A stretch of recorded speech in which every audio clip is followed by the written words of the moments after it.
Teman-teman, tahu nggak sih bahwa media sosial yang biasa kita gunakan juga dapat menjadi tolak ukur reputasi dari individu atau organisasi.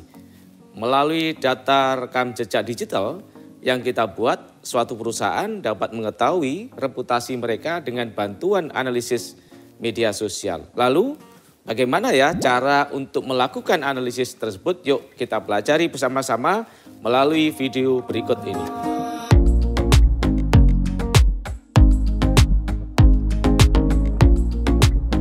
Teman-teman, tahukah bahwa reputasi itu sangat penting bagi sebuah organisasi? Karena reputasi adalah ibaratnya seperti magnet yang dapat menjadi daya tarik bagi semua stakeholder dan juga sumber daya yang terlibat dalam sebuah organisasi.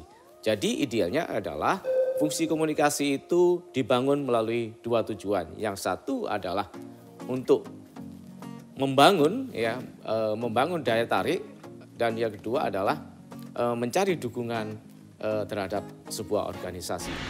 Berdasarkan penjelasan sebelumnya bahwa reputasi organisasi itu dapat mencapai dua macam, reputasi yang baik dan reputasi yang buruk.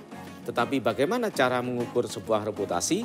Ada 4 macam untuk mengukur sebuah reputasi. Yang pertama adalah reputasi yang dibangun melalui media massa bisa dilihat dari kuantitas dan kualitas pemberitaan, terutama pada media massa yang media massa utama.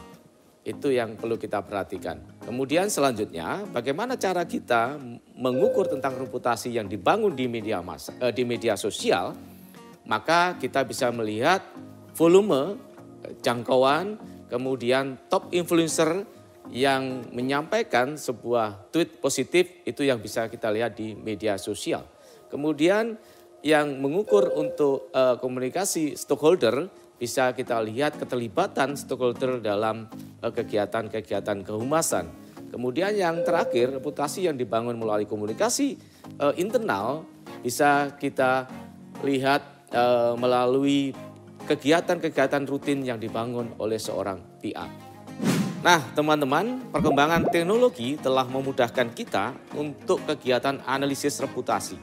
Dengan adanya jejak digital yang tersimpan dalam big data, kita dapat dengan mudah melakukan pengukuran reputasi melalui informasi identitas seperti gender, usia, status, domisili pekerjaan, lalu informasi pelaku yang meliputi emosi dan sentimen, informasi struktur jaringan yang meliputi klaster, kemudian top influencer, top tweet, agent factor, network, serta informasi media yang meliputi jumlah pengguna, tweet, mention, replay, impression, dan bot analysis.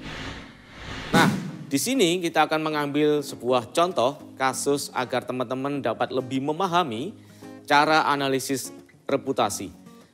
Masih ingat kan dengan kasus antara Eiger dengan YouTuber Dunia Dian yang terjadi di awal tahun ini? Kasus tersebut bermula saat Eiger memberikan surat pernyataan keberatan atas review produk kacamata yang dilakukan oleh akun YouTuber Dunia Dian. Pihak Eiger merasa bahwa kualitas video Dian dalam mereview produk kurang baik sehingga dapat menimbulkan informasi yang tidak jelas. Dian yang mereview produk secara sukarela merasa tidak setuju dengan surat keberatan tersebut. Akhirnya mengunggah sebuah postingan di Instagram dan membuat kasus tersebut menjadi perhatian netizen. Hal pertama, untuk mengkaji kasus tersebut, kita akan menganalisis konten media sosial Dunia Dian melalui pembuatan kuesioner dengan tolak ukur. Pertanyaan dapat berupa apakah konten melanggar Undang-Undang Nomor 9 Tahun 1999 mengenai perlindungan konsumen. Dan pertanyaan lainnya yang berhubungan dengan kasus tersebut, apakah konten tersebut melanggar Undang-Undang ITE? Pada hal ini didapatkan bahwa Dian melakukan review secara gratis dan memberikan pendapat-pendapat positif mengenai produk kacamata Eiger. Dan mendapat respon baik dari publik sehingga tidak merusak reputasi Eiger. Hanya saja video konten memiliki kualitas yang masih diragukan, baik buruknya karena menggunakan alat pribadi. Di sini kita menggunakan analisis jaringan, menggunakan aplikasi NoteSL dengan data yang diperoleh dari Big Data Twitter. Hasil yang didapatkan, ternyata kasus tersebut mampu menarik perhatian 17.000 akun Twitter dengan total jaringan yang terbentuk sebanyak 30.000. Hal ini nampak pada perolehan vertik dan total hits yang didapatkan. Selanjutnya, kita akan melihat grafik tren pembicaraan surat Eiger dari tanggal 28 Januari 2021 hingga 30 Januari 2021. Terlihat bahwa tren pembicaraan meningkat pada tanggal 29 Januari 2021 dan mengalami penurunan drastis pada tanggal 30 Januari 2021. Nah, selanjutnya kita beralih pada menu top tweet. Di sini kita akan mengetahui tweet mana dan yang membahas apa terkait kasus yang memiliki engagement paling banyak. Ternyata tweet yang berisikan opini mengenai kekecewaan Dian saat mendapat surat keberatan dari Eiger yang menjadi perhatian utama netizen dengan total interaksi sebanyak 9.875.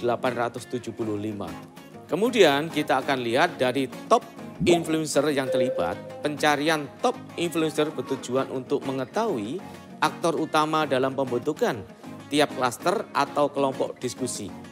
Tapi berapa banyak top influencer yang wajib untuk dianalisis?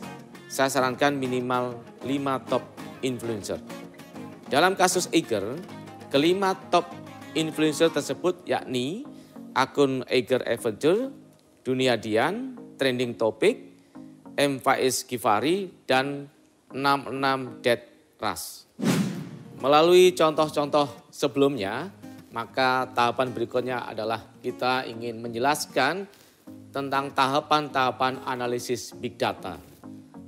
Yang pertama adalah kita harus mencari isu. Dalam hal ini adalah isu yang pertama adalah Dunia Dian dan yang kedua adalah Eiger Adventure. Selanjutnya tentunya Anda harus membuat latar belakang masalah, kemudian tujuan penelitian, kajian pustaka, dan metode penelitian. Langkah yang kedua adalah Anda harus melakukan penambangan data atau data mining. Anda bisa menggunakan beberapa aplikasi. Yang pertama mungkin Anda bisa menggunakan NoteSL, Brand24, atau Social Baker. Kemudian yang tahapan berikutnya tentunya Anda harus melakukan sebuah analisis terhadap data-data yang sudah kita tambang tadi. Anda bisa melakukan analisis tentang analisis media, kemudian perilaku, dan struktur jaringan. Kemudian tahapan yang keempat, Anda harus melakukan visualisasi terhadap data-data tadi yang kita kumpulkan menjadi struktur jaringan. Di situ kita bisa lihat antara lain adalah cluster, kemudian top influencer, dan juga yang lainnya. Selanjutnya, analisis media sosial, Anda bisa melihat isi pembicaraan atau tweet yang meliputi top tweet, kemudian jangkauan atau reach, dan berikutnya adalah sentimen tentang tweet. Nah, itu tadi teman-teman pemanfaatan media sosial untuk mengukur reputasi organisasi. Jangan lupa saksikan video-video berikutnya tentang kajian media sosial jauh lebih menarik.